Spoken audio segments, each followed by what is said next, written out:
Hello and welcome to another episode of Disney Movie Investigation. If this is your first time watching, welcome to the show. In each episode, we take a look at a movie that is featured on Disney+.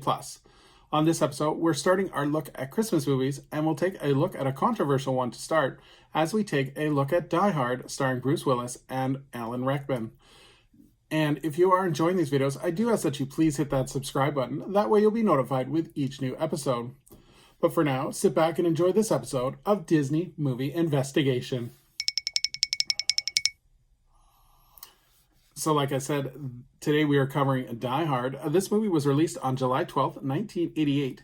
It was directed by John McTiernan. It is based on the novel Nothing Lasts Forever by Roderick Trope. The production companies were the Gordon Company and Silver Pictures. It was distributed by 20th Century Fox.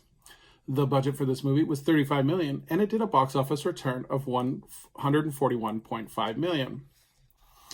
So let's take a look at the production history. So development began actually in 1987 when screenwriter Jeb Stuart and his latest script at Columbia was abandoned, and his side gig at Disney left him very little income. In between projects, Lord Levin, head development at the Gordon Company, had asked Stuart to work on adapting the novel Nothing Lasts Forever by former police officer Roderick Trope. Fox had adapted Thorpe's previous novel, The Detective, into a movie in 1968 starring Frank Sinatra. Stewart was given creative freedom with the script. However, the only thing that must stay is the film must be set at Christmas. The film was pitched as a Rambo in an office building type movie. Producers would hire John McTiernan as director, and the script would be rewritten by Stephen S. Souza, as he had more experience developing pictures that had a perfect blend of action and comedy. Script changes, however, would occur right up and including during filming. In terms of casting, since the film was a sequel to the previous novel, The Detective, the studio was obligated to offer Frank Sinatra first right of refusal.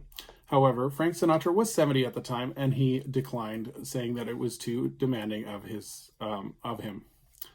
So the role was offered to various stars, including Sylvester Stallone, Harrison Ford, Richard Gere, and Clint Eastwood. Bruce Willis was offered as well initially, but unfortunately he had to decline due to his ongoing schedule with the show Moonlighting. However, after Sybil Shepherd became pregnant, the show was put into an 11-week hiatus to accommodate Sybil Shepherd being pregnant. So this left Willis more than enough time to accept the role.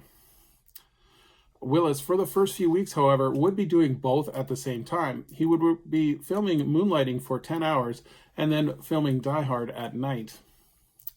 The film was almost entirely shot at the Fox Plaza in Century City, and the reason was that this was chosen as the production required a building that was half finished and under construction, and at the time, Fox Plaza was halfway through construction at the time.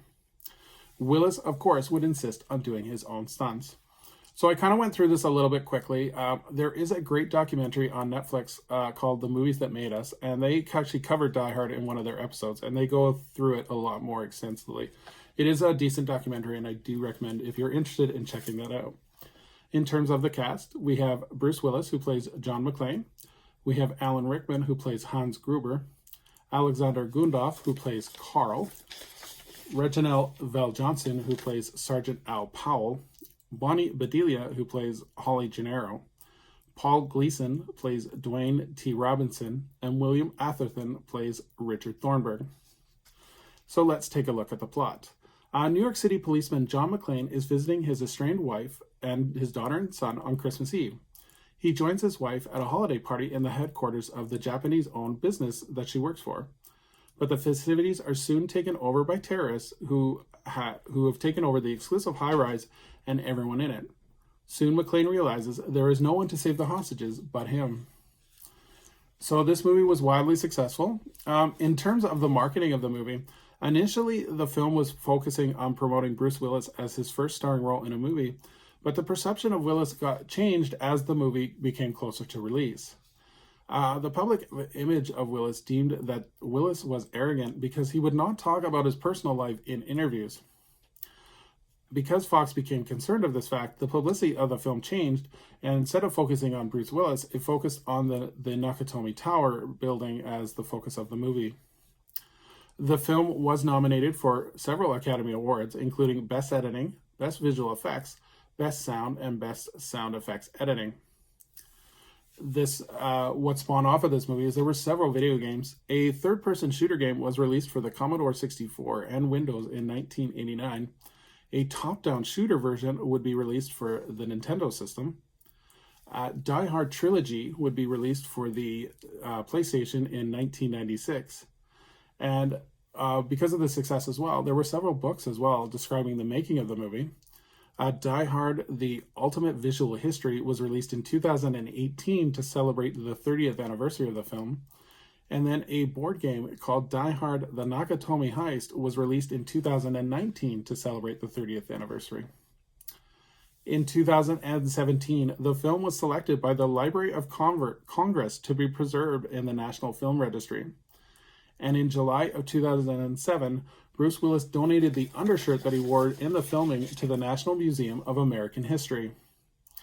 So this movie has an extreme legacy and a lot of controversial opinion of if it's a Christmas movie or if it's not a Christmas movie.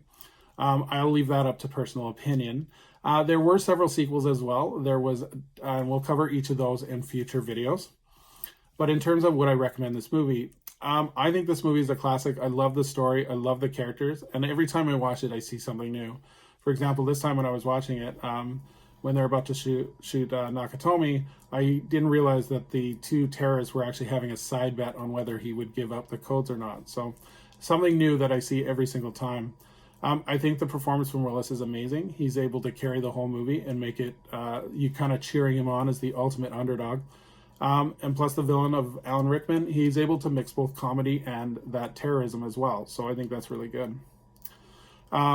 In terms of a Christmas movie, I'll leave it up to you. It's personal choice. But I definitely do recommend this movie, whether you think it is a Christmas movie or not. So thank you so much for joining us here on Disney Movie Investigation. I would love to hear everyone's opinion below on what they think of the movie Die Hard. So as we look forward to our next episode, we're taking a look at a movie that was a Disney Plus original premiered on opening day as we take a look at Noelle. So until next time, I hope you have a magical day and we will see you real soon.